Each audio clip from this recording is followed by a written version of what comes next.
Bonjour, chers amis et abonnés du Dialogue Franco-Russe. Je suis très heureuse d'être là, malheureusement toujours pas tout à fait en présentiel, mais donc je suis très contente d'accueillir François Bernard Hugues et Yannick Harel via Zoom depuis Strasbourg avec nous. François Bernard Hugues, directeur de recherche à l'ERIS, président de l'Observatoire stratégique de l'information, qui a pour but d'analyser l'impact de l'information sur la situation politique et sociale des pays. Votre dernier livre, justement, porte sur l'art de la guerre idéologique. J'espère qu'un jour, en présentiel, vous pourriez le présenter ici au Dialogue Franco-Russe. Yannick Harel, merci d'être là depuis Strasbourg avec nous. Expert et conférencier en cyberstratégie, de formation supérieure en droit et sociologie et actuellement doctorant en ingénierie minière, également auteur de nombreux ouvrages, articles et conférences sur les conflits cybernétiques.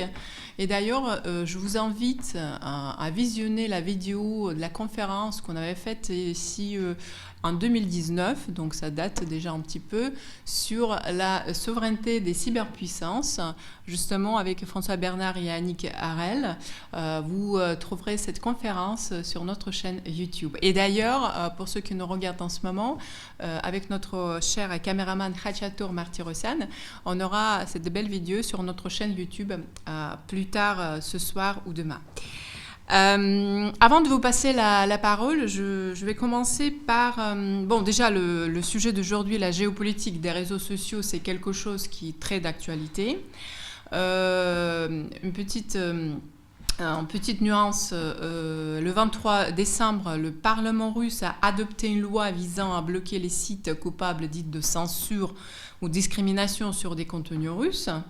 La loi vise donc à sanctionner d'abord les limitations d'accès à des informations pour les raisons liées à la nationalité, la langue ou l'origine, et après contre tout ce qu'on appelle les médias russes, qui sont concernés évidemment sur ces grands réseaux américains comme YouTube, Facebook, Twitter qu'on utilise tous. Et donc qui apparemment aurait discriminé quelques médias russes, notamment via les fameuses étiquettes d'avertissement qu'on connaît tous.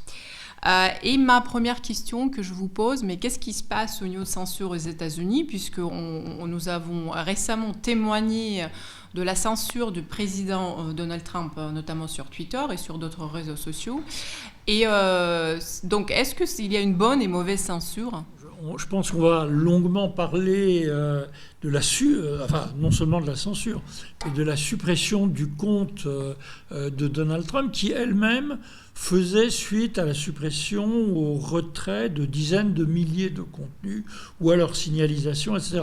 Donc, avant de discuter cette affaire, la première remarque, c'est que, contrairement à ce qu'on dit, le contenu des réseaux sociaux, c'est absolument pas le Far West. Il y a un contrôle extrêmement puissant qui est exercé par des êtres humains, ça s'appelle des modérateurs, etc., mais surtout par des algorithmes qui sont dans les ultra puissantes machines de Google, de Facebook, de Twitter, etc., et qui permettent d'exercer un pouvoir de censure qu'on ne connaissait pas jusqu'à présent, qui est le fait d'empêcher que quelque chose soit porté à votre attention. Qu'est-ce que je veux dire par là ? Sous, la monarchie de Juillet ou le Second Empire en France, il n'y avait que deux moyens de censurer. Ou bien il y avait une censure préalable, et alors donc les directeurs de la publication venaient voir un bureau où ils venaient chez eux, je ne sais pas comment ça se passait, ils disaient voilà ce que nous allons publier aujourd'hui, et l'autre non, vous ne le faites pas. Donc on supprimait la possibilité d'émettre quelque chose. La deuxième mode de censure qu'on a connu, j'allais dire pratiquement tout au long de l'histoire de l'humanité, c'est vous émettez un message interdit, par exemple un livre séditieux, vous êtes puni après. on supprime le livre, éventuellement on le brûle, et éventuellement on vous met à la Bastille. Ça, c'est quelque chose qu'on a connu tout au long de l'histoire, c'est-à-dire qu'il y avait quelque chose de matériel qui était un bout de papier, après ça sera un film ou une chose de radio, et soit on devait le soumettre à quelqu'un avant, soit quelqu'un le supprimait après. Là, il se passe quelque chose de tout à fait nouveau, puisque les GAFAM ont le droit. Nous ne sommes pas face à des médias classiques, mainstream, comme on dit, descendants. C'est quoi un média classique ? Il y a des gens qui écrivent des articles, ils vont voir le directeur de la publication, le rédacteur en chef, qui dit « Ok, le message est émis et vous allez acheter le journal, ou si vous êtes devant votre télévision, vous recevez le message. Et pendant très longtemps, vous ne pouvez rien faire, sinon téléphoner, écrire au courrier des lecteurs ou téléphoner au standard de la radio ou de la télévision pour dire que vous n'êtes pas content. » Ce qui a changé avec les GAFAM, c'est le pouvoir de dire ce qui va atteindre notre cerveau. Je me faisais 2 réflexions. Je suis venu ici en métro après avoir regardé une chaîne d'information permanente. Et dans le métro, je me suis aperçu à un moment que tout le monde était sur les réseaux sociaux. Tous les gens qui étaient dans le wagon avec moi. Donc, ils étaient tous en train... Alors, les réseaux sociaux, ça sert à faire des tas de choses. On peut émettre un message. On peut se créer des liens, des relations, des copains, des amours, des copains d'école, etc. On peut également contribuer à recommander des contenus, à les commenter, etc. Donc c'est une situation totalement nouvelle par rapport à l'époque où il y avait quelqu'un qui émettait, quelqu'un qui était récepteur. Donc tous ces gens qui m'entouraient, aucun ne lisait un livre ou un journal, hein, bien entendu, étaient tous en train de faire du lien social, de draguer, de raconter si la petite était malade, ou de dire de ce qu'ils pensaient du confinement à venir. Donc ça, voilà. Et la deuxième réflexion que je me faisais, c'est que, avant de prendre ce métro, j'avais regardé un peu les informations, et quoi qu'il se passe dans le monde, là, on parlait en particulier du petit Yuri, c'est ce petit jeune homme, je crois qu'il est ukrainien, le petit jeune homme qui s'est fait, je ne sais pas ce qu'il faut dire, massacré, lynché par une bande. Et tout le monde était en train de se demander si c'était la faute des réseaux sociaux. Hein, quoi qu'il se passe, maintenant, on se demande si c'est la faute des réseaux sociaux. Or, il y a, on va dire, 10 ans, les réseaux sociaux étaient censés résoudre tous nos problèmes.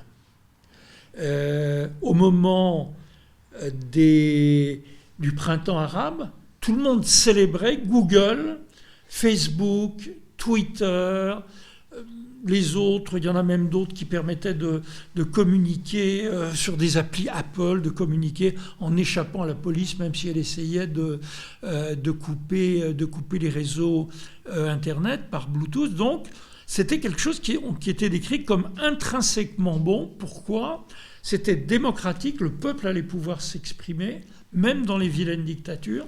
Et au fond, puisque le peuple allait s'exprimer, l'intelligence collective et la vérité et la démocratie allaient triompher. Hein, c'était en gros ce que disait tout le monde, sauf une petite minorité dont je faisais partie. On avait fait un numéro de la revue Medium pour dire calmons-nous un peu, quoi, voilà. Donc ça, il y a 10 ans, c'était quelque chose d'absolument épatant. Par exemple, un moment, il y a 10 ans, enfin 10 ans et quelques mois, un truc incroyable, Google a menacé la Chine. On a oublié cette histoire. Hein.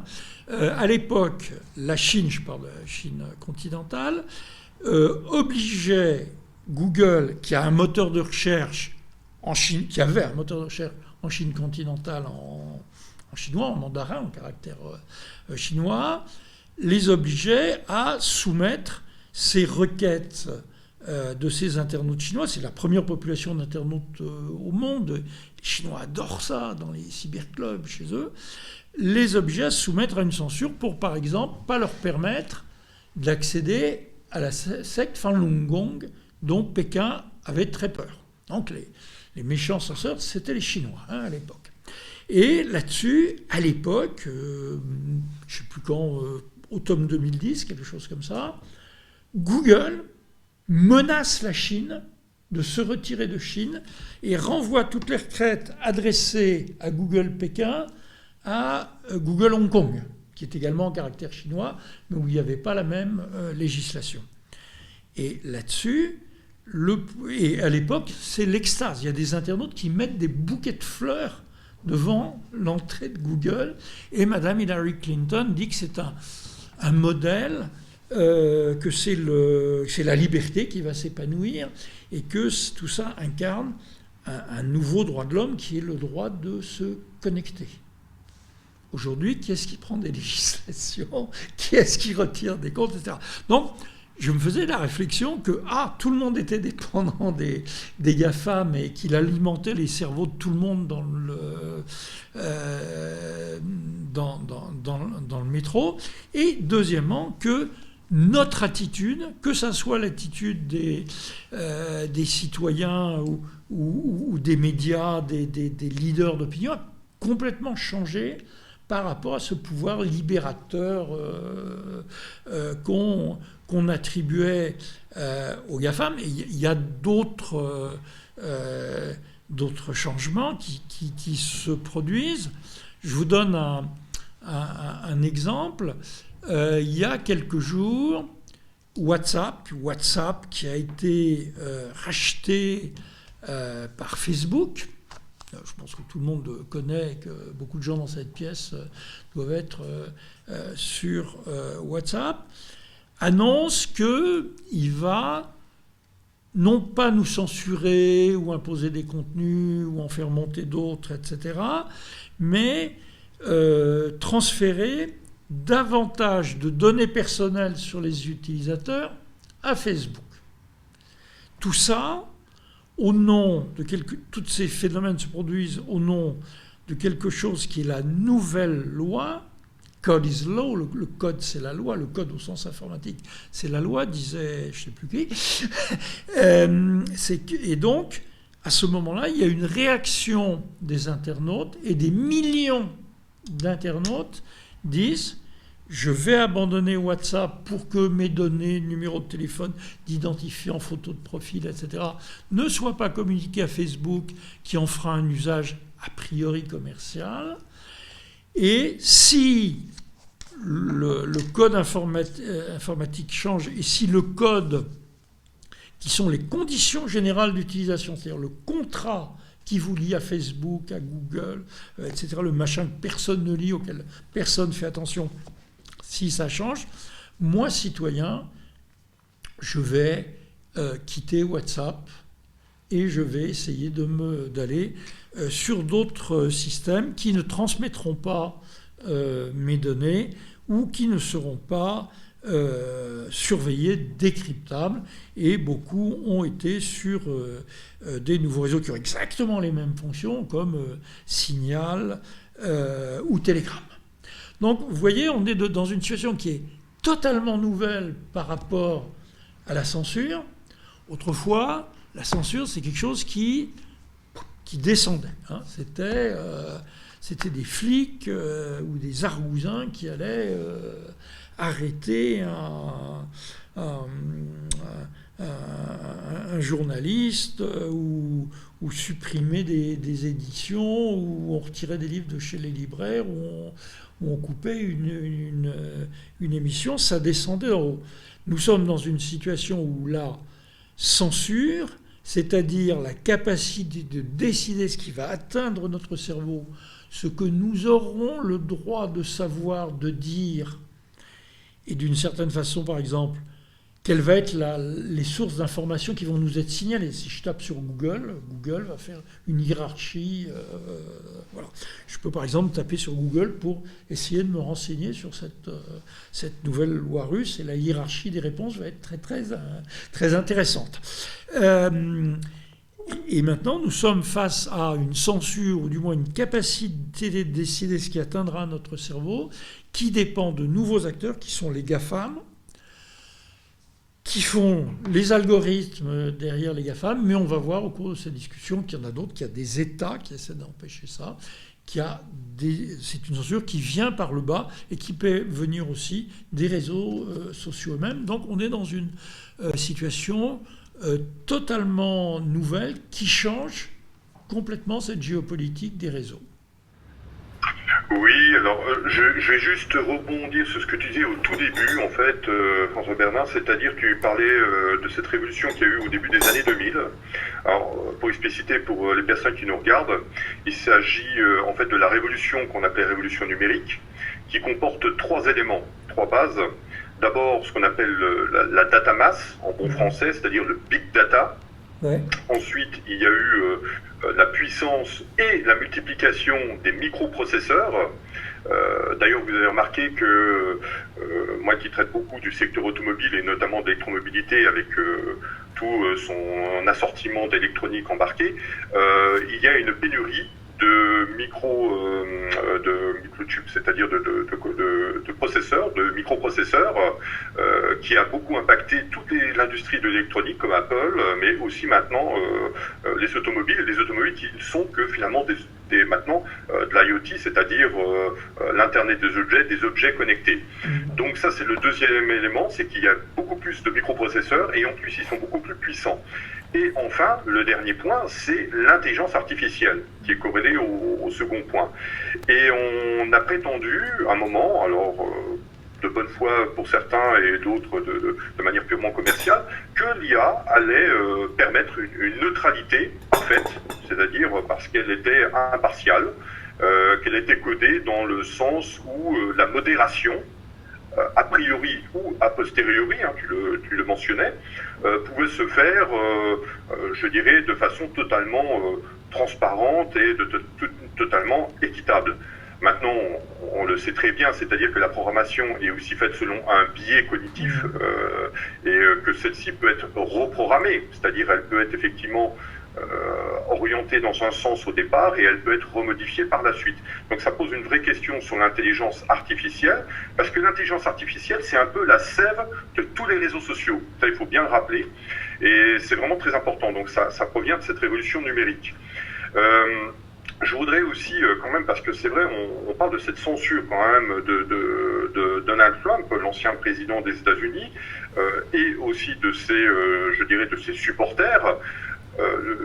Je m'étais amusé à regarder quels sont les sites qui ont censuré ce président qui était encore en exercice. C'est vraiment un élément extrêmement important. Il était encore en exercice. Ce n'est pas un président à la retraite qui se permettait d'intervenir sur des affaires intérieures, voire internationales, après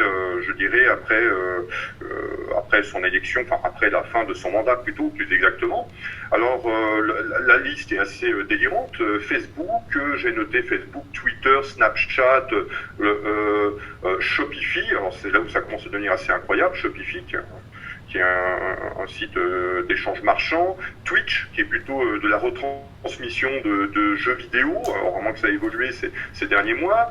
Il y avait Stripe, donc paiement, qui est une forme de plateforme de paiement. Il y avait Pinterest, c'est pour les images, TikTok, bon là on peut comprendre parce que TikTok, d'origine chinoise, a vraiment...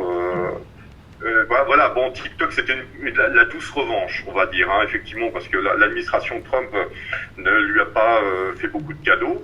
Il y avait Discord aussi, j'avais noté, bon, plus évidemment ceux que l'on connaît, et là c'est là vraiment, je dirais, où les GAFAM, alors je précise GAFAM, Google, Amazon, Facebook, Apple et Microsoft. Maintenant, et Microsoft, voilà, les GAFAM, parce qu'avant, on disait souvent les GAFA, et Microsoft est revenu dans le giron par sa puissance, il a su se renouveler. On peut aussi rajouter d'ailleurs les NATU, hein, je pense qu'on peut être d'accord, c'est Netflix, Airbnb, oui parce que je cite les NATU parce que Airbnb, juste avant l'intronisation de Biden, avait bloqué toutes les réservations autour de Washington. Voilà, préventivement. Alors, donc Netflix, Airbnb, Twitter et Uber, mais on va parler d'écosystème de la Silicon Valley, parce que c'est ce que le président Trump appelait les big tech. Alors, il fustigeait souvent big media, donc les médias de masse traditionnels, la télévision, la radio, la big finance, new-yorkaise, y compris le Dow Jones, les sociétés cotées au Dow Jones, et puis le Nasdaq, bon, pour les sociétés de la nouvelle économie, et il y avait le big tech, où il y a eu des relations extrêmement tumultueuses, Oui, ça c'est sûr. même si Elon Musk, voilà, on se souvient qu'Elon Musk a fait un temps partie comme de son conseil, je dirais, industriel.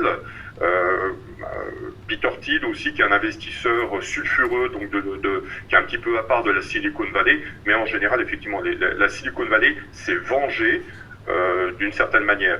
Et je pense que tu vas rebondir dessus, mais moi, ce qui m'a vraiment fasciné, c'est que les GAFAM, les NATO, l'écosystème de la Silicon Valley, pensaient faire une bonne affaire médiatique en se donnant bonne conscience, en frappant un homme à terre qui était déjà battu, il ne prenait aucun risque. Et ce faisant, quand je lisais The Atlantic ou The Guardian, il y a eu beaucoup en fait d'interrogations, et je dis interrogation, c'est un euphémisme, c'est plutôt d'inquiétude. C'est-à-dire, on s'est dit, est-ce que les GAFAM NATO n'ont-ils pas été trop loin dans cette affaire? Y compris Angela Merkel, par exemple. Exactement, oui, exactement. Et alors, un autre point, on a beaucoup entendu parler, parce que on dit ce n'est pas grave, on peut migrer sur d'autres plateformes. Et il y a eu la fameuse plateforme Parler. Et cette plateforme Parler, où il y avait commencé, tu parlais d'immigration, qu'il y a eu pour des Français qui sont partis de WhatsApp vers Signal, Telegram, on en reparlera ultérieurement, mais exactement, et en fait Parler a été déconnecté par Amazon Web Services, donc de ses propres serveurs. Apple et Google l'ont retiré de ses produits. Alors il y avait aussi Twilio, Opta, bon c'est services mineurs, mais enfin même eux ils se sont mis.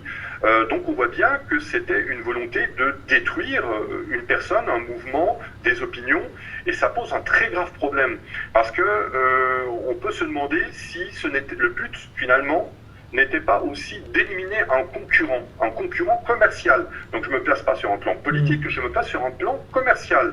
On peut se poser la question, je ne sais pas ce que tu en penses, mais... Je pense qu'il ne faut pas voir... Il ne faut pas tomber dans la naïveté du binaire politique. Les GAFAM sont pas... ont des intérêts et ils ne sont pas uniquement politiquement pro-Biden et contre Trump qui les auraient embêtés, quoi.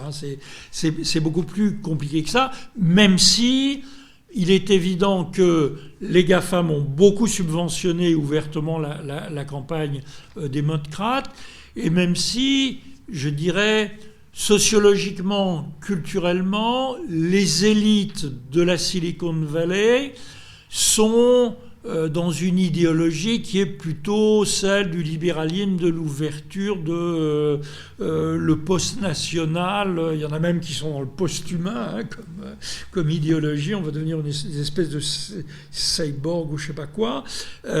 Donc il y a un élément d'hostilité, si j'ose dire. Si vous êtes engagé comme ingénieur ou comme DRH chez Amazon ou chez Google, il y a très très peu de chances que vous soyez conservateur, quoi, et que vous votiez Trump. Ça s'adresse plutôt aux élites urbaines, politiquement correctes, qui voyagent beaucoup, ce qu'un sociologue avait appelé les everywhere, pour les opposer aux somewhere, aux pecnos qui boivent de la bière et qui votent Trump. Donc il y a cet élément-là qui est important, et la Silicon Valley a une sorte d'idéologie transfrontalière d'un monde de créativité, d'ouverture, de libéralisme et de libertarisme. Mais il n'y a pas que ça. Pourquoi est-ce qu'ils sont si puissants? D'abord, pardon, mais revenons-en bêtement à des réalités économiques. La capitalisation boursière des GAFAM, j'ai relu le chiffre 2 fois avant de le prononcer, est estimée jusqu'à 8 000 milliards de dollars. Donc, le PIB de la France, c'est très en dessous. Hein. Le CAC 40, c'est en dessous. Donc il y a un simple effet de masse, je dirais, de richesse insensée. Et entre parenthèses, la pandémie a énormément enrichi les GAFAM. On passait plus de temps devant nos écrans, on commandait plus de pizzas à Uber, on commandait plus de livres ou de je sais pas quoi sur Amazon, puisqu'on ne voyait pas la librairie du coin. Donc ça les a enrichis. Donc on est... alors du coup, il y a un effet extraordinairement important, c'est que si vous atteignez un certain degré de gigantisme, il n'y a plus de place pour la concurrence, il n'y a plus de place pour les autres. Il y a des tas d'autres moteurs de recherche que Google. On a même essayé en France d'avoir Quant, un moteur de recherche qui respecterait notre souveraineté, notre éthique, etc. Simplement, si vous êtes le plus énorme, si les gens utilisent des logiciels Google, vont faire leur recherche sur Google, ou en général, ça donne les informations principales, suivent Google Actualité, etc. Si Google peut se payer, je dis Google, mais ça marche aussi pour les autres, hein, peut se payer les meilleurs ingénieurs, les meilleurs lobbyistes, avoir des membres de Google qui vont se retrouver au prochain gouvernement de Biden, comme des gens, des anciens ingénieurs d'Amazon ou cadres d'Amazon, etc. Du coup, vous pouvez vous racheter la concurrence.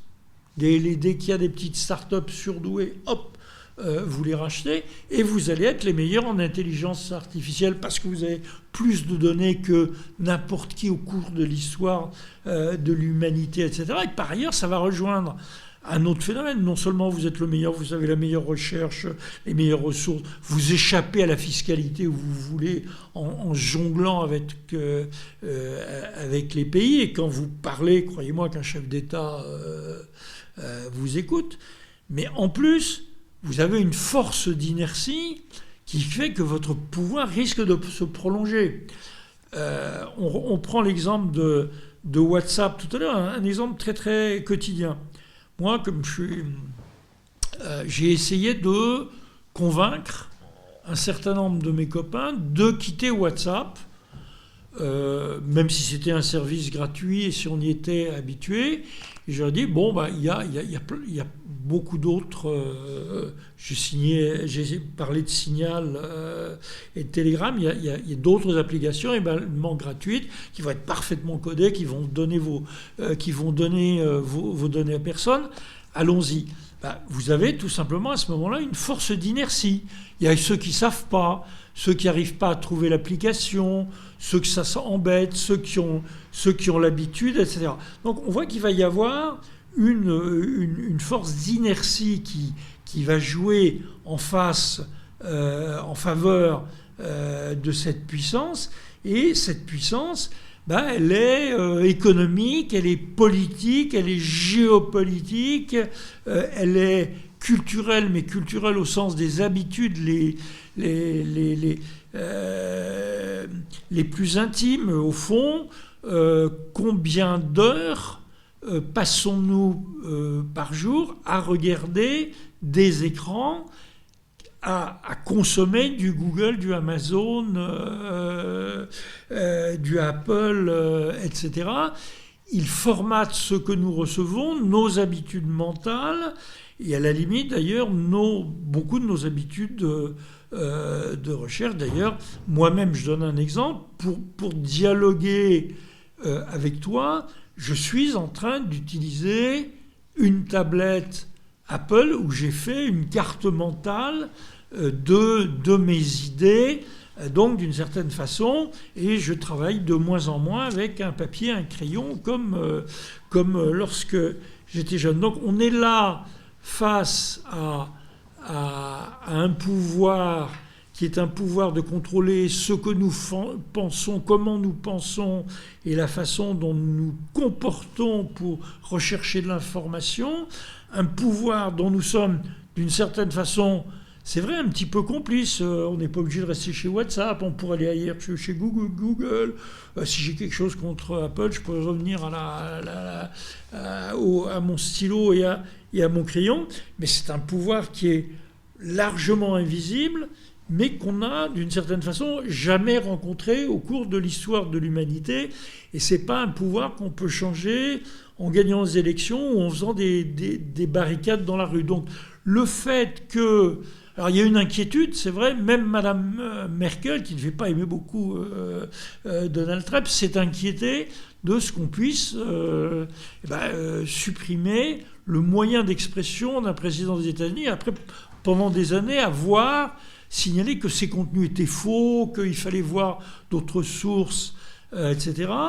Donc, nous sommes devant une partie du pouvoir des GAFAM, qui est d'une certaine le pouvoir de décider en fonction des conditions générales d'utilisation, d'un truc que nous avons signé, de ce qui va atteindre notre cerveau, de ce que nous chercherons, de la réponse à nos questions, des livres qui nous plairaient, des amis qui nous plairaient, et tout ça avec une force d'un processus dans lequel nous sommes engagés délibérément, que nous pourrions renverser.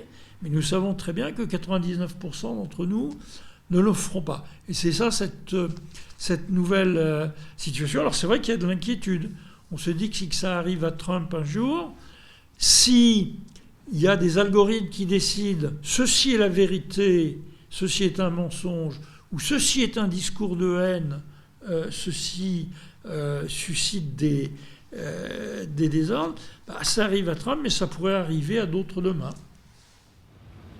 Alors, il y a un point central, et c'est une expérience que je mène à chaque fois avec mes étudiants, c'est, je leur dis, vous qui êtes très majoritairement sur les réseaux sociaux, est-ce que vous avez pris soin de lire les conditions générales d'utilisation? Personne. Bien évidemment, non, parce que c'est plus long. Même parfois, je me souviens, moi, lorsque j'avais souscrit il y a très longtemps, et j'en suis parti depuis Facebook, c'était sous la loi californienne et c'était en anglais américain. Donc c'était vraiment la loi aurait voulu que ça soit traduit en français pour comprendre au moins avant, pour avoir un consentement libre et éclairé, comme le dit la jurisprudence française. Ce n'était absolument pas possible. Pourtant, ce sont des textes qui sont extrêmement bien rédigés, qui sont explicites malgré tout. Donc, il prévoit bien, par exemple, lorsque vous alliez sur Facebook, je m'en souviens, j'ai pris le temps de le lire avant de pouvoir rejoindre le réseau, c'est tout simplement que vos données seront partagées avec des tiers, des partenaires tiers. C'est écrit noir sur blanc. On ne peut pas dire qu'il y ait une volonté de tromper l'utilisateur, mais on joue sur deux ressorts. C'est l'ego et le voyeurisme. C'est vraiment les deux mamelles des réseaux sociaux. C'est-à-dire qu'on veut se montrer, de préférence sous son meilleur jour. Et le deuxième, c'est savoir ce que font les autres. Comprendre comment leur vie est-elle plus intéressante que la mienne. Et si oui, pourquoi? Donc on va dire, c'est rarement pédagogique en fait. Parfois humoristique avec le phénomène des lolcats, voilà. Mais effectivement, cette question en fait des clauses générales d'utilisation, elle est vraiment essentielle. Il se trouve cependant que pour WhatsApp, je l'ai constaté moi-même, qui était sur Telegram, il y a eu un afflux d'individus qui sont venus d'un coup. Je l'ai vu en très peu de temps. Ça, c'est vraiment factuel. Et je pense que ce changement de conditions générales d'utilisation a été relayé par différents sites, voire au niveau généraliste. Et ça a amené quand même une partie, je pense que ça reste minoritaire, mais une partie éveillée à ce que justement, attention, WhatsApp capte vos données, les conserve, les utilise et en fait ce que bon lui semble, principalement commercialement, mais pas que, parce qu'on sait qu'il y a aussi la reconnaissance faciale qui est utilisée, il y a vraiment des systèmes extrêmement évolués d'intelligence artificielle.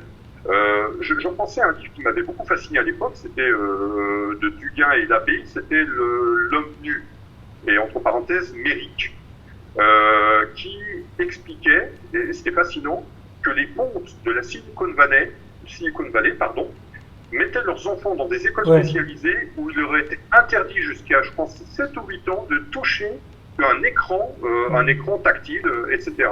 Ça m'avait vraiment fasciné parce que ces chantres du transhumanisme de l'homme augmenté refusaient que leurs propres enfants passent sur, je dirais, un espace numérique, s'imprègne de l'espace numérique, soit capté, soit domestiqué presque par cet espace numérique, hein, soit travaillé. Donc je me dis c'est qu'il y a quand même des raisons bien particulières, tout simplement qu'il y a, effectivement, tu parles d'inertie, on peut même parler de domestication.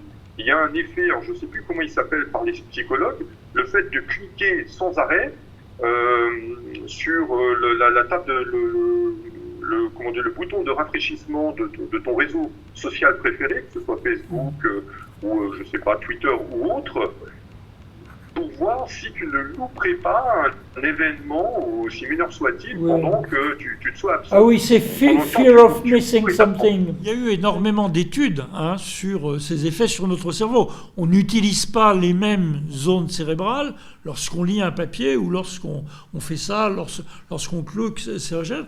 Et il y a des phénomènes. Alors, il y a beaucoup de phénomènes. Il y a des phénomènes addictifs. On ne peut plus s'en passer.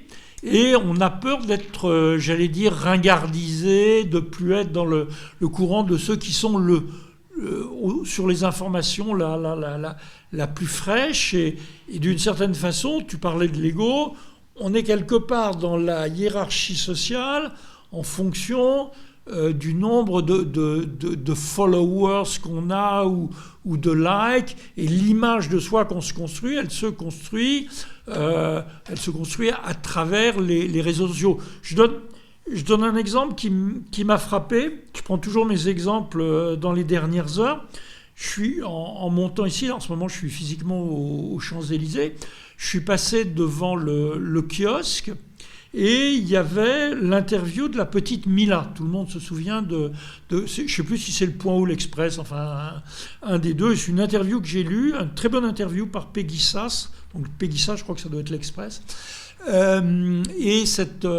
Donc tout le monde sait ce qui est arrivé à cette gamine. C'est devenu une tentative de censure et de haine montant par les réseaux sociaux et non pas imposée par les puissants ou par la police, qui est devenue une affaire nationale. Et on voit que nos cerveaux ne fonctionnent plus de la même façon. Il y a des tas d'études. Il y a l'excellent bouquin « Google rend-il stupide ?» Il y a un très bon bouquin de Gérald Bronner qui vient de sortir, qui énumère tout ce qu'on appelle les biais cognitifs, c'est-à-dire la façon dont notre cerveau est moins apte à trouver la vérité lorsqu'il est devant un écran. Parce que, par exemple, un biais cognitif entre mille, c'est le biais de confirmation. Dans la vie, on aime bien rencontrer des gens qui nous disent que nous sommes intelligents, que nous avons bien raison de penser ce qu'on sait. Comme disait Pierre Dac, quand on voit ce qu'on voit et quand on sait ce qu'on sait, on se dit qu'on a bien raison de penser ce qu'on pense, quoi. Donc il y a un biais de confirmation qui fait que sur les réseaux sociaux, on a de plus en plus tendance à retrouver des gens qui pensent comme nous et qui vont passer énormément d'énergie, de temps de cerveau humain à nous trouver des informations ou des arguments qui vont nous confirmer combien nous sommes intelligents et combien nous avons bien raison entre nous, notre bande de copains, d'être du même avis. C'en est un, mais on pourrait en citer des dizaines. Alors, ça ne veut pas dire qu'il faut fermer nécessairement ces écrans, mais il faut être... moi-même, je l'utilise, j'en utilise un pour dialoguer avec toi, et on ne s'écrit pas des lettres à la plume. Mais c'est en tout cas une raison pour être conscient que, outre le pouvoir délibéré de censurer, de promouvoir telle vision, telle chose, il y a un pouvoir implicite de l'outil technique qui nous formate. Oui, alors je vais embrayer peut-être sur la Chine, parce qu'on va essayer de faire un petit panorama, on va dire mondial, ce serait quand même un petit peu présomptueux, mais on va essayer de voir comment ça se passe aussi en Chine et en Russie.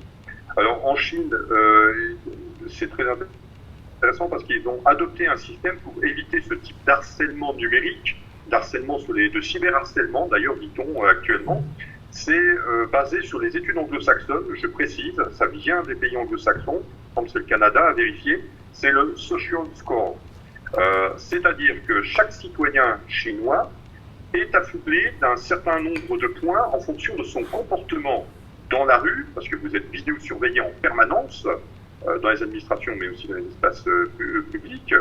Vous avez donc des points qui vous donnent droit à des bonus ou à des malus. Alors les bonus, ça vous permet d'avoir par exemple des crédits beaucoup plus intéressants, de pouvoir aussi envoyer vos enfants, j'avais lu, dans les meilleures universités du pays, donc de pouvoir voyager à votre guise, de rencontrer, d'avoir des exclusivités culturelles.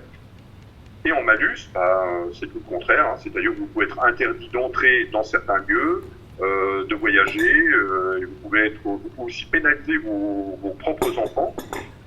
C'est vraiment un système qui est propre à la Chine. Je ne dis pas qu'il est bien, il est mal, parce qu'il est vraiment propre à une société holistique. Le monde occidental étant plutôt un monde, on va dire, reposant sur la liberté individuelle. Donc c'est une autre perception philosophique. Donc je ne compare pas, je fais pas justement, hein, tu précisais bien, c'est pas blanc ou noir, c'est pas binaire, c'est vraiment une autre approche civilisationnelle. Mais je précise que cette approche est une adaptation des travaux qui ont été menés par des anglo-saxons. Et pourquoi je précise? Parce qu'il y a un pont avec ce que pourraient à terme faire les GAFAM, les NATO, enfin cet écosystème. Je parle vraiment de l'écosystème parce qu'il y a une logique systémique. Oui, pour le moment, d'accord, ils sont du côté de Biden. Biden a pris beaucoup de personnalités qui ont exercé un mandat ou travaillé en Californie. Ça c'est vrai, hein, on le voit, il suffit de regarder l'administration actuelle. Mais est-ce que c'est pour autant que la Silicon Valley va lui emboîter le pas? Non, ça dépendra de ses propres intérêts. Il ne faudrait pas que ça vienne les contrer. Donc c'est bien pour ça que ça inquiète, y compris dans le camp démocrate. C'est bien pour ça, effectivement, c'est pas du tout binaire. Mais pour revenir à la Chine, on voit là que, alors c'est très particulier, on ne se rend pas compte, mais on parle beaucoup des BATX, avec un BATX, avec un H, on nous explique, c'est Baidu, Alibaba, Tencent, Xiaomi et Huawei. On n'oublie pas le Huawei, de même qu'avec GAFA, on est passé à GAFA. Là, on passe de BATX à BATX, H, avec le H, c'est difficile de prononcer, mais en tout cas, il faut rajouter celui-ci, parce que ce sont des conglomérats. Alors, il y avait une particularité, c'est qu'ils disposaient d'une certaine liberté d'action commerciale. Ils étaient extrêmement innovants. Je précise pour ceux qui auraient du mal à se rendre compte quand même de leur puissance, allez vérifier la valorisation boursière d'Alibaba par rapport à Facebook et Alphabet. Alphabet, c'est Google, hein. Google, YouTube, c'est le conglomérat. Allez vérifier, vous verrez, c'est assez surprenant. C'est bien supérieur à ces deux sociétés. Donc, c'est juste. Alors, je prends Alibaba, c'est pas non plus anodin. C'est que le célébrissime Jack Ma, donc le fondateur, était un homme d'affaires qui est richissime, qui a innové dans de nombreux domaines, dont les fintech. Et il se trouve que 2 jours avant son introduction en bourse, c'était sa fintech Ant comme la fourmi en anglais, il a été interdit par Xi Jinping, par le pouvoir chinois, de pouvoir être coté en bourse. J'ai trouvé le parallèle géopolitique assez intéressant, c'est que d'un côté, un président en exercice était censuré par son écosystème cyber, et en Chine, c'était le pouvoir politique qui censurait l'écosystème des BATX. Le croisement géopolitique était vraiment fascinant. Et c'est pas une question de puissance, parce que la puissance financière et algorithmique, parce qu'il faut la calculer maintenant comme ça, algorithmique des BATX n'a rien à devoir aux GAFAM. D'ailleurs, à leur taille aussi des paupières. Hein. Quand on parlera de la Russie, on verra qu'ils réagissent aussi. Il y a tout un écosystème. Mais ça, je trouve, au niveau géopolitique, c'était vraiment fascinant. Pour les personnes qui ne sont pas trop habituées à cet écosystème, j'invite juste, effectivement, on connaît TikTok, hein, parce que c'est le service de partage de vidéos en ligne d'origine chinoise, c'est ce qu'on connaît le plus, mais il faut savoir qu'il y a énormément d'utilisateurs en Chine qui utilisent WeChat, le moteur de recherche Baidu, il y a le pendant de Twitter, c'est Sina Weibo, Et puis vous avez aussi la messagerie, c'est Tencent, QQ, qui dispose d'ailleurs de versions généralement en anglais américain et en français. C'est aussi donc vous pouvez toujours tester, hein, ils s'internationalisent, il n'y a pas de problème, mais ce sont vraiment des écosystèmes. La Russie fait aussi de même. On a du mal à se rendre compte en France parce que nous sommes très occidentalisés, dans le sens où nous utilisons quasiment tous, nonobstant peut-être Quant et Dailymotion, des produits, on va dire, américains, très fortement américains. D'ailleurs, certains auraient pu être français, mais très vite, les puissances américaines se jettent sur les jeunes pousses françaises, anglaises, allemandes, israéliennes, etc. Ils rachètent très très rapidement. Ils ont cette puissance-là. En Chine, c'est un peu différent parce qu'on parle du fameux, comment on appelait ça, le grand pare-feu de Chine. La grande muraille. Alors, c'est un jeu de mots sur la grande muraille et ce qu'on appelle le pare-feu, le firewall, qui est censé protéger un système informatique, et on appelle ça la grande muraille de feu, the Great Firewall. C'est-à-dire que c'est une protection à la fois politique, parce que les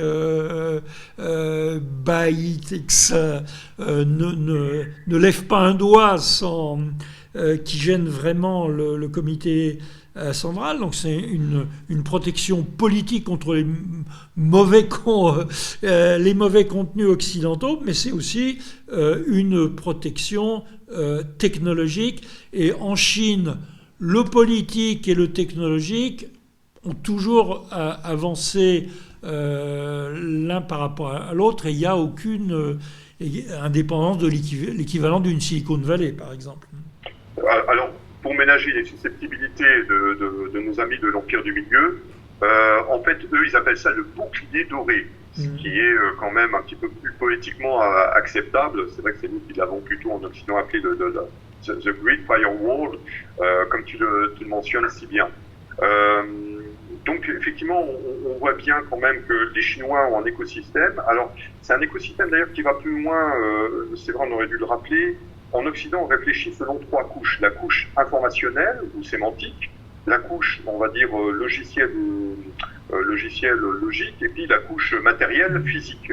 Et les Chinois ont une vision un peu holistique, un petit peu à la manière des Russes d'ailleurs, il y a beaucoup de similarités. Et de ce point de vue-là, ils ont réussi quand même à créer ce que nous n'avons pas réussi à faire, les Russes imparfaitement, c'est être présents sur ces 3 couches. Ils arrivent à être vraiment présents sur ces 3 couches. D'ailleurs, un exemple qui d'ailleurs c'était même avant l'administration Trump, il y a déjà sous Obama, il y avait eu le Sénat et le Congrès qui avait diffusé des rapports sur ZTE et Huawei, parce qu'ils s'inquiétaient que ces infrastructures étaient en train de reprendre le pas sur Cisco, Juniper, Verizon, etc. C'est le cas des fameuses antennes Huawei contre la 5G. C'est-à-dire le fait de savoir qui est le fournisseur des infrastructures physiques qui vont faire que la 5G va fonctionner est un problème géopolitique important et suscite une crainte à la fois d'une montée en puissance du système capitalisto-étatique, disons, chinois, et, soyons très francs aussi, une bonne peur d'un bon vieil espionnage à travers ces infrastructures. Hein. Oui, bon, ce qui étant, ne soyons pas naïfs, et on le savait avant Edward Snowden, parce qu'il y avait le réseau échelon. Les Américains ne se sont pas privés aussi pour nos câbles sous-marins. Ils avaient des moyens d'intercepter les données qui y transitaient. Donc, je dirais, c'est peu ou prou la même chose. Les Chinois sont dans une logique de puissance, on ne va pas leur reprocher. Ils n'ont pas une tradition même impérialiste, malgré tout. Cependant, ils ne se priveront pas, parce que ce sont de redoutables marchands, ils ont une capacité multimillénaire quand même dans ce domaine-là. Et d'ailleurs, j'en profite parce que je parle de ça, de leur capacité de commerce, avec les nouvelles routes de la soie, parce qu'on a beaucoup entendu parler du rachat de ports, hein, le port du Pirée, etc., leur démarchage en Italie, mais il faut aussi voir le versant numérique. Et notamment, il y a un réseau, on parle beaucoup des câbles sous-marins, et à juste titre, c'est vrai. Mais il faut aussi parler des câbles terrestres, et il y en a un, ça s'appelle le Euro-Asian, qui passe par la Russie, et auxquels ils se sont agrégés. Alors, bien évidemment, il y a Rostelecom, qui est le principal je dirais, maître d'œuvre de ce câble, mais derrière se sont agrégés China Telecom et China Unicom de mémoire, hein, qui ont vu tout l'intérêt, en fait, à ce que, technique et puis aussi d'influence, à ce que cette route de la soie soit numérique et lui permette aussi de faire transiter des informations et de s'entendre avec son grand voisin russe pour, par exemple, bloquer les influences néfastes des Occidentaux. C'est aussi un partenariat. Je reviens d'ailleurs à ce que j'avais dit tout au début, quand je disais qu'en 2010, Google a été littéralement engueulé Pékin, quoi. Je veux dire, c'était une multinationale qui s'en prenait à une grande puissance en disant on cesse de vous censurer, cessez de nous censurer ou on se retire de Chine, on vous punit. À l'époque, les autorités chinoises leur ont répondu vous êtes sur le territoire chinois, on applique la législation chinoise, vous avez des licences et ça arrive à échéance. Et B, ils ont répondu mais mes pauvres amis, Google, ça représente presque rien en Chine. C'est Baidu, le moteur de recherche. Donc, d'où vient la puissance chinoise, en dehors de leur inventivité, des effets d'échelle, parce que quand vous êtes 1,4 milliard, ça aide un petit peu, quoi, surtout. Mais en dehors de ça, c'est cette continuité depuis des années, cette volonté d'assurer leur autonomie et leur puissance dans le domaine cyber, physique, logiciel et sémantique, comme tu l'as dit très justement, et technologie, capitalisme et politique marchent d'un mêle pas depuis des années, il est vrai, sans avoir les à-coups des surprises des élections tous les 4 ans. Effectivement, donc c'est une puissance avec laquelle il faut compter. C'est très intéressant de voir comment l'administration Biden va se comporter vis-à-vis d'elle. Ça dépendra aussi, je pense, beaucoup de l'attitude de la Silicon Valley, parce que est-ce qu'il a vraiment les mains libres par rapport à ça? On va voir, sachant que tous les démocrates, à mon avis, ne le suivront pas tout à fait dans un suivisme envers la Silicon Valley. Il y a eu beaucoup d'inquiétudes, malgré le fait qu'ils ne portaient pas Trump dans leur cœur, hein, je le dis encore. Hein. Ouais, ça va être vraiment à suivre. Mais pour en venir vers la Chine, il y a eu quand même une prédominance très claire du pouvoir politique sur le pouvoir économique. La bride avait été lâchée dans les années 2000, on voit bien, c'était vraiment le mantra, faites des affaires, ne vous préoccupez pas quand même du pouvoir politique, mais nous, on va vous faciliter de façon à ce que vous puissiez accéder aux marchés internationaux. D'abord, remplissez le marché national, parce que je crois que c'est 1 milliard 400 millions d'habitants. Faut quand même. D'ailleurs, la Chine, si je ne me trompe pas, j'avais fait une recherche. C'était en 2020, c'était 854 millions d'utilisateurs. Ouais. 854 millions d'utilisateurs. Pour info, la France, c'était 60 millions aux dernières infos. Et la Russie, premier pays d'Europe d'ailleurs avec le nombre d'utilisateurs sur Internet, c'était 116 millions. Voilà. Donc c'est pour donner un ordre de grandeur. Donc effectivement, le marché domestique est suffisamment important pour développer et prospérer. Mais comme ils sont rompus quand même aux échanges extérieurs et qu'ils étaient encouragés par le pouvoir politique, Jack Ma et d'autres se sont sentis pousser des ailes et effectivement ont dépassé une ligne, ont franchi la ligne jaune, hein. Donc ils ont été rappelés à l'ordre.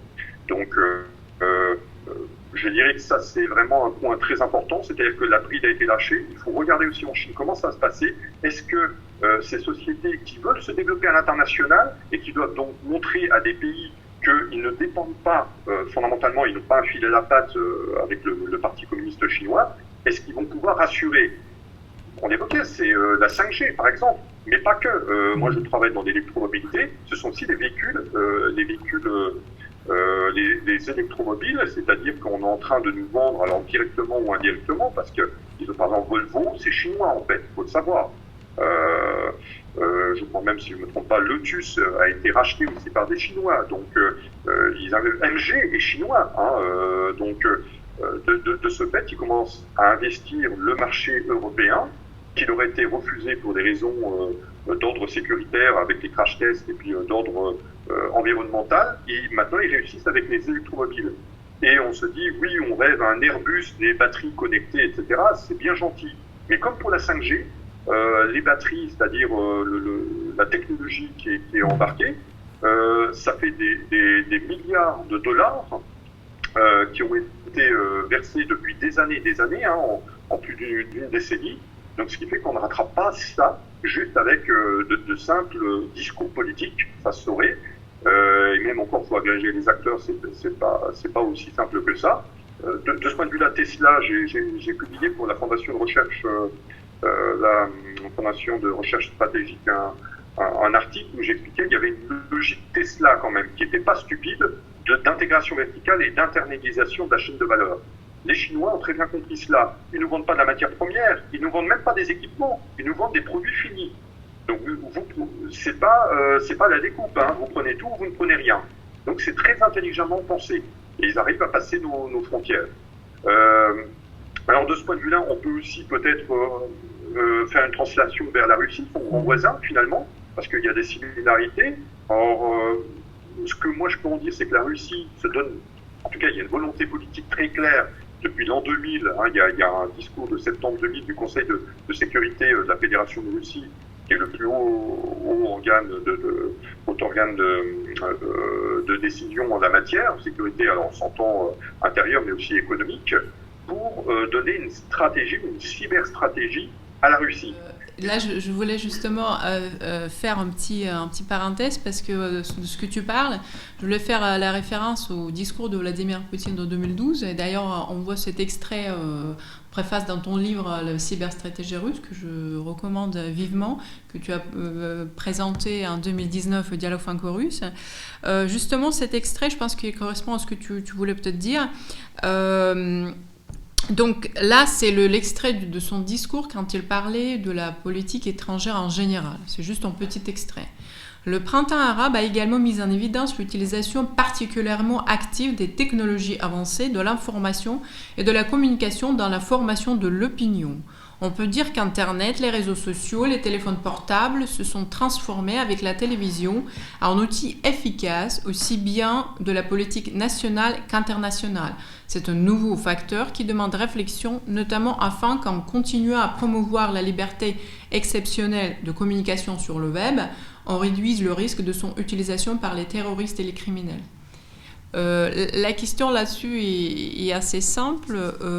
C'est un peu évident, je pense pour tout le monde, pour vous les experts, que la Russie a pris un peu de retard en ce qui concerne la cyberstratégie.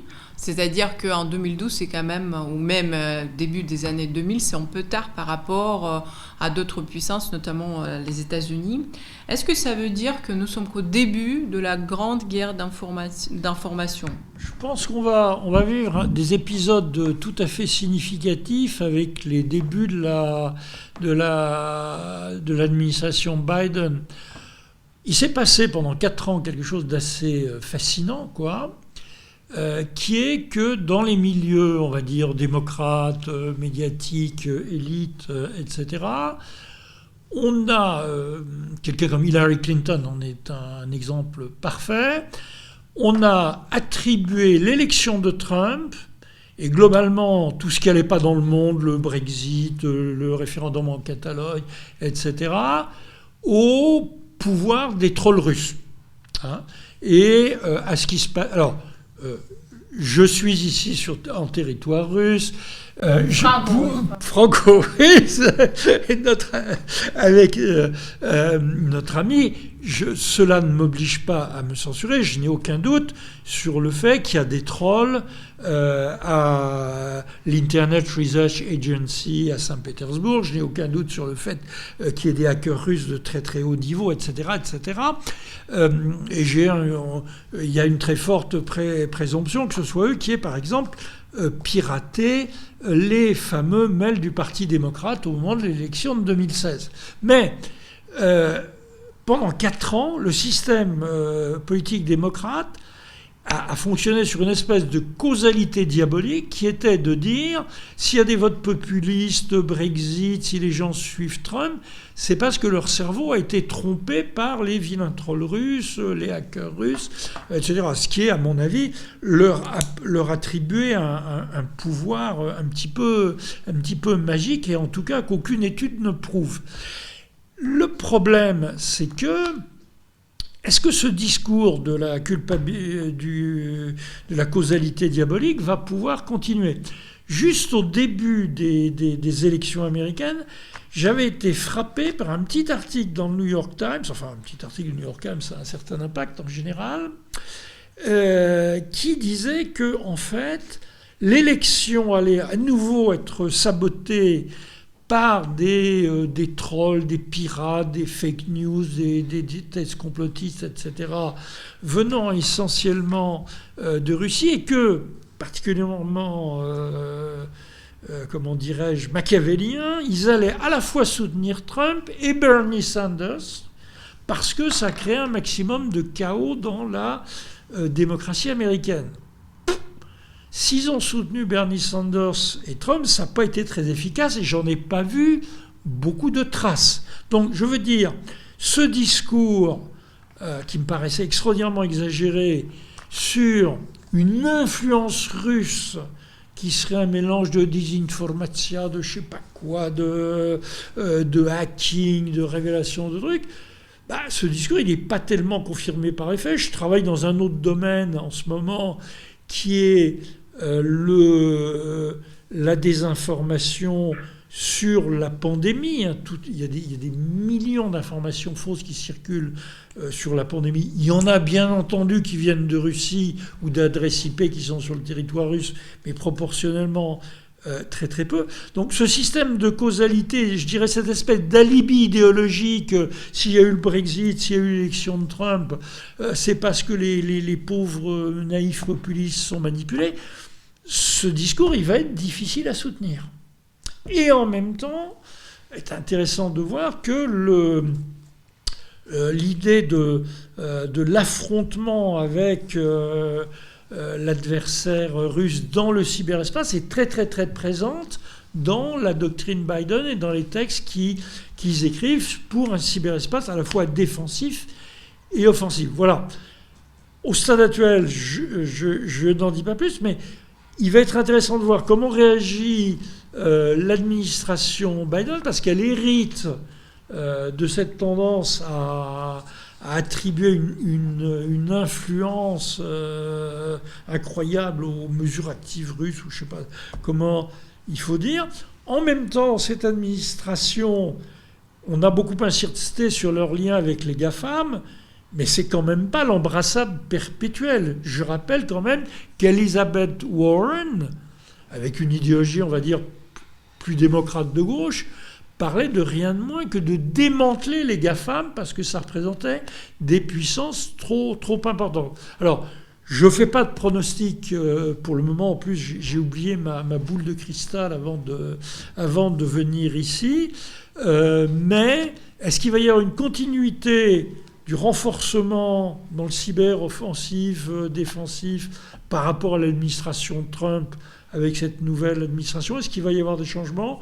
Pour le moment, je n'en sais rien, mais ça va être un des problèmes importants, avec l'autre problème évident qui est l'immense rivalité entre les États-Unis et la Chine. Alors, moi, je voudrais juste revenir un petit peu sur la Russie, parce que il y a aussi une forme très particulière, une approche très particulière aussi du cyberespace. D'ailleurs, ils appellent ça l'espace informationnel. Ils parlent de ce qui est une notion différente. de guerre informationnelle, etc. J'avais participé dans le cadre de ton observatoire sur voilà comment les Américains, enfin, du point de vue occidental et principalement américain, comment on percevait les menaces actuelles vis-à-vis des futures élections et puis de la crise du coronavirus. Et il avait été démontré que les Russes sont toujours montrés comme les principaux adversaires. Ils reconnaissent d'ailleurs des qualités extrêmement élevées en la matière de la maîtrise de la guerre informationnelle. Mais on perçoit très bien que la Chine, en fait, est le prochain adversaire. Ils préparent déjà les esprits, tout doucement, à dire que, voilà, il ne faut pas baisser notre garde vis-à-vis des Russes, mais les Chinois vont être un adversaire extrêmement ardu, tout autant, si ce n'est plus difficile que les Russes. Alors, justement, pour en revenir à la Russie, il faut bien comprendre pour les personnes qui nous écoutent, qui sont plus habituées effectivement au système occidental, que la Russie dispose aussi de son propre écosystème. C'est-à-dire que là-bas, en Russie, on appelle ça le RUNET, l'écosystème du cyberespace, de l'espace informationnel. On va pas sur Google, on va pas sur Facebook, on va pas sur Twitter, mais on va sur Contactier, VK, on va sur, alors avant c'était Anoklasniki, maintenant je pense c'est OK, Tochkaru, il y a Moimir, il y a aussi, qu'est-ce qu'il y a aussi? Il y a Yandex, bien évidemment, YouTube. C'est tout un écosystème qui s'est développé, notamment dans la couche informationnelle, un petit peu dans la couche logicielle, mais il y a, on va dire, des failles dans la couche matérielle. Non sans volonté quand même de s'améliorer. Hein. C'est d'ailleurs la résurgence des technoparcs. Il y avait, c'était le grand technoparc, l'Acadiem Gorodok, à l'époque qui était très connu durant l'Union soviétique, qui est tombé en désuétude pendant ce grand trou des terribles années décriées d'Ivenosti, les années 90 sous Helsinki, qui ont été une chute incroyable du niveau de vie et de l'investissement dans la recherche et le développement. Et Academ Gorodok est devenu Silicon Taiga maintenant. C'est-à-dire qu'il y a beaucoup de recherches sur ce qu'on appellerait nous les trois couches, mais ils appréhendent le phénomène différemment. Alors, oui. Non, juste un fait à signaler, justement, pour parler de ces rapports cyber russo-américains.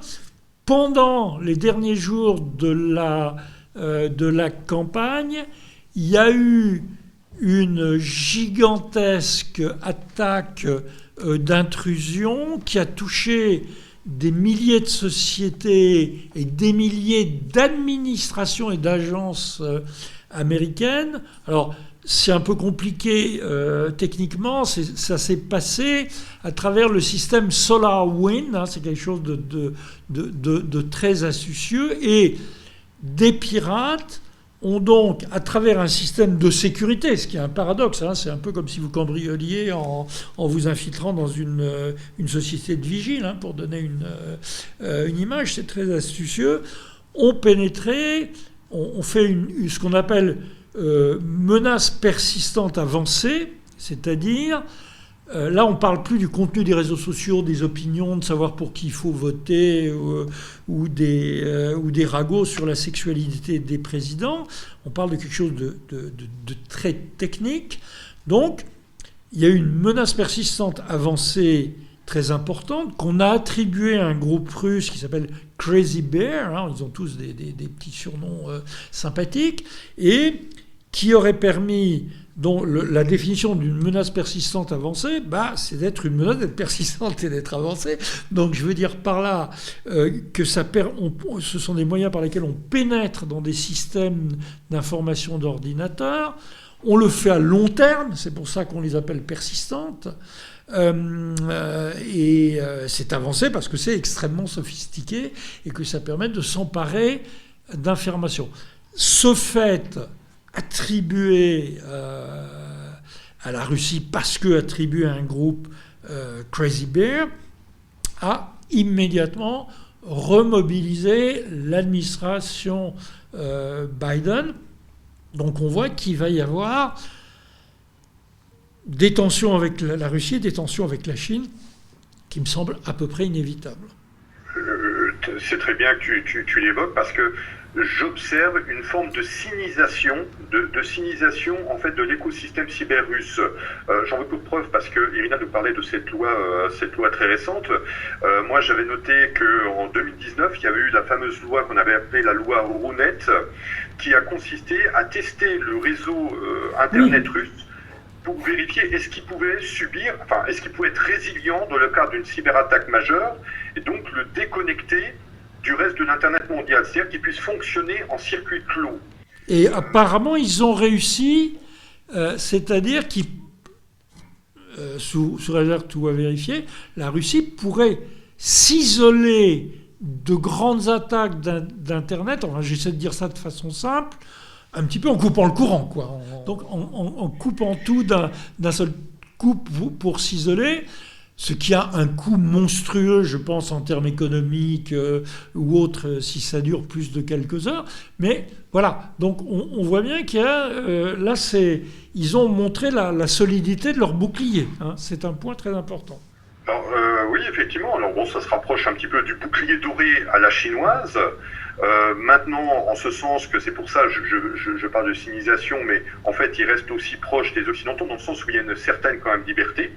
Il y a un contrôle, bien évidemment, qui est fait, mais bon, faut pas se leurrer. D'ailleurs, on va peut-être le parler rapidement. En France, il y a aussi un contrôle avec un certain nombre de lois qui sont passées et qui risquent de passer, d'ailleurs, qui vont revenir par la porte européenne, ce qui est très intéressant.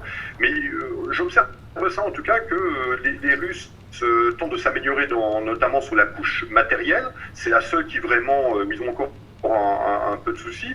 Pourtant, ils sont des grands groupes, hein, notamment Rostélécom, Rostechnologie. Mais bon, il faut quand même créer un environnement. C'est vraiment très important. Et ça, les Chinois l'avaient compris, c'est créer un environnement. Alors, en lâchant un peu la bride vis-à-vis du pouvoir politique, Jack Ma était un peu trop loin, donc il a été rappelé à l'ordre. Mais ça ne peut pas se faire sans véritablement créer cet environnement. Ça, c'est une certitude. Maintenant, la Russie dispose quand même de compétences humaines à tester. Je vous renvoie aux Olympiades informatiques qui se déroulent chaque année et où la Russie arrive à placer en général une université, voire deux, dans le top 5. Et le plus souvent la première place d'ailleurs, hein, vous pouvez vérifier, c'est assez symptomatique. D'ailleurs, une anecdote assez particulière, autrefois ces Olympiades de l'informatique étaient sponsorisées par Big Blue, c'est-à-dire IBM, et dorénavant, elles sont sponsorisées par Huawei. Le signe des temps, c'est depuis 2-3 ans. Bon, j'ai trouvé ça l'anecdote assez savoureuse. Voilà pour la Russie, on pourrait aussi parler de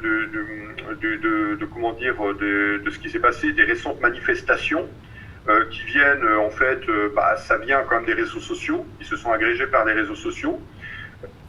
C'est ce qu'on appelle la classe créative, hein. Je vous renvoie aux travaux de Richard Florida sur cette classe très urbanisée, très sensible à certaines thématiques, hein, par exemple l'environnement, etc.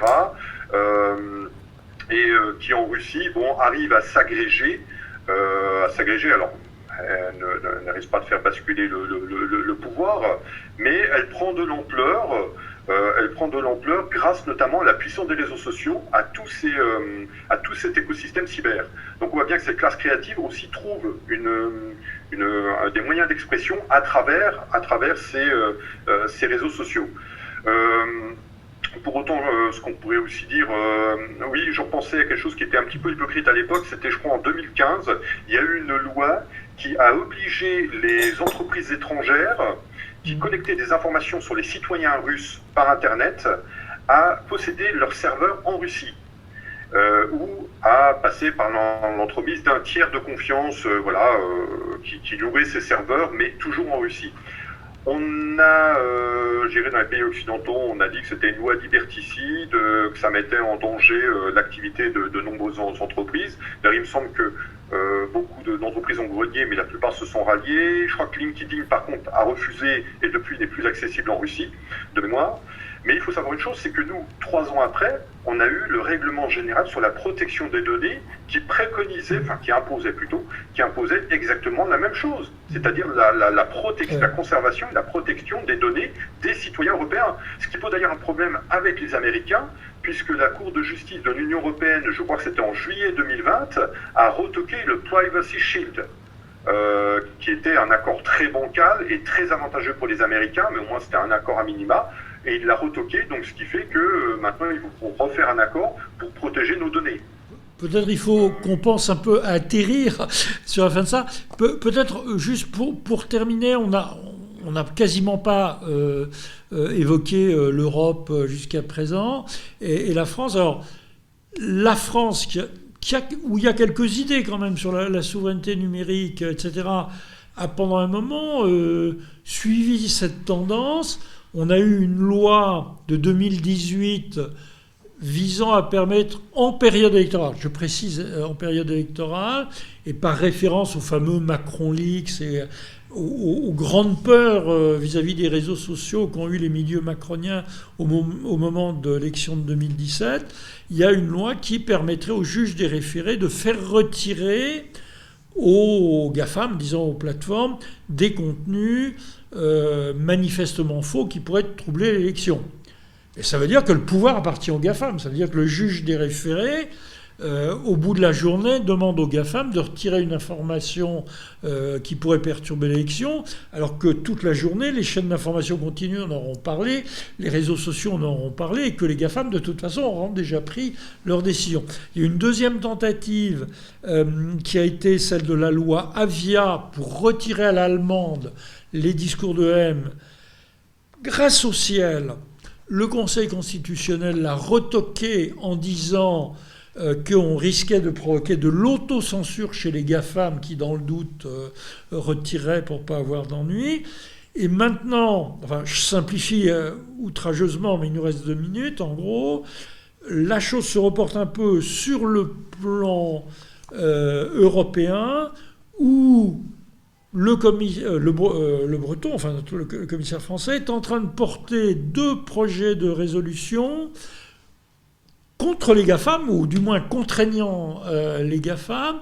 Le premier, pour les amener à retirer davantage de leur contenu sous pression des États européens. Des contenus, on tombe toujours sur les catégories habituelles, fausses nouvelles, perturbations, désinformation, discours de haine, discours extrémistes, etc. Donc, retirer du contenu sous l'impulsion des États et non plus seulement de leurs algorithmes. À mon avis, les 2 s'additionnent, mais ça sera un autre débat. Et le deuxième est pour lutter contre l'effet de monopole des GAFAM, ce que je disais tout au début, quand vous avez atteint une certaine énormité, que vous possédez toutes les technologies dans tous les domaines, les meilleurs chercheurs et tout, vous êtes dans une situation de monopole. L'Union européenne veut apparemment, enfin c'est un long processus qui ne peut pas aboutir avant 2 ans, il faut que ça passe devant le Parlement européen, etc., prendre des directives pour lutter contre cet effet de monopole. Et j'ai juste noté qu'un peu avant l'élection de Biden, il y a certains États américains, pas l'État fédéral, des États américains, qui ont voulu réactualiser, qui ont fait des actions contre les GAFAM au nom de la bonne vieille loi antitrust qui doit dater du temps de Roosevelt ou quelque chose comme ça. Oui, tout à fait. Tu fais bien de le signaler. Il faut rester très attentif sur les 2 directives qui vont être présentées prochainement, je dirais, au Parlement prochainement, européen. Ça va mettre 1 an ou 2. Hein. Oui. Mais bon, faut quand même parce qu'il y a quand même pas mal de dispositions qui sont vraiment à suivre. Donc c'est le Digital Market Act et le Digital Services Act. Parce que la législation nationale française, mais aussi des autres pays européens, on sait qu'elle est, je crois que très majoritairement, elle est inondée de textes européens, règlements, directives, etc. Donc il faut rester vraiment très alerte dessus. Mais on voit bien aussi en France, il y a une tentation très grande aussi, je dirais un petit peu domestiquer tous ces réseaux sociaux, puisqu'on parle vraiment des réseaux sociaux. Il y a eu des lois qui étaient très favorables, hein, la loi de 2004, la loi pour la conférence de l'économie numérique, la loi 2016 pour la loi pour une république numérique. Mais en dehors de cela, il y a eu d'autres dispositions, tu citais en 2018, il y a eu aussi la tentative de la loi contre la haine sur Internet, il y en a eu d'autres sur les droits d'auteur, le DADFI et Adopi notamment, qui visaient à réguler toujours plus Internet et surtout ses contenus. Mais in fine, c'est quand même les GAFAM, Natou, qui peuvent très bien refuser de communiquer ça. J'en profite et je terminerai juste là-dessus. Il y a un élément très important, et c'est peut-être une erreur qu'ont faite les GAFAM et les Natou dans l'écosystème de la Silicon Valley dans leur lutte contre l'administration Trump, c'est peut-être qu'ils sont passés en fait d'un statut d'hébergeur à un statut d'éditeur. Ça, c'est très important. Parce que le fait d'être un hébergeur, c'est-à-dire que vous n'êtes pas responsable des contenus. Là, en s'érigeant comme juge de l'opportunité de censurer et de retirer des contenus, ça veut dire que vous passez dans un statut d'éditeur. Et ça peut porter des conséquences très lourdes au niveau juridique. Et je pense peut-être par excès d'enthousiasme, ces grandes sociétés de la big tech de la Silicon Valley ont peut-être commis là une très grosse erreur. L'avenir va nous le dire, mais en tout cas, j'ai vu vraiment là qu'il y avait une faille qui s'est ouverte, et peut-être ont-elles agi un peu inconsidérément de ce point de vue-là. Merci beaucoup Yannick, et merci François Bernard pour cette heure précieuse du dialogue franco-russe. Juste avant d'avoir organisé cette conférence, on a parlé avec Yannick et on voulait se retrouver ici en présentiel, mais donc il y a des conditions qui ne dépendent pas de nous, ni de GAFAM apparemment, ou peut-être, je ne sais pas, on ne sait pas. On a parlé du sujet de la cybernétique russe, de l'histoire, et ça c'est un sujet très très intéressant qu'on va aborder, j'espère, bientôt en présentiel au dialogue franco-russe. Suivez-nous sur les réseaux sociaux et à très très bientôt. Merci beaucoup. Merci à vous et bravo. Merci Yannick, merci François Bernard.